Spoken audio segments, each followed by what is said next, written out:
তোমার সাথে আরো কিছুটা সময় থাকার ইচ্ছে ছিল।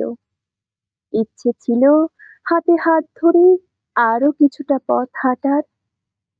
হাত ধরেছিলে, আবার ছেড়েও দিলে। কি যেন এক বাহানায় চলার পথটা পাল্টে দিলে। যে পথটা সাজিয়েছিলাম শুধু তোমার জন্য, খুব যত্নে। আমার পাশে থেকে আমাকে জাপটে ধরে বাহুর এক পাশে জড়িয়ে মনের কথাগুলো বলবে, এই ভেবেই সাজিয়ে রেখেছিলাম পথখানা। সে পথে তুমি আর আসো না, আমিও অনেকদিন সেই পথের যত্ন নিই না। চলার পথটা এমন আগোছালো হবে ভাবতে পারিনি। তুমি যদি থেকে যেতে, এই আদরের পথখানা তোমার পায়ের পদচিহ্ন পেয়ে তৃপ্তি পেত।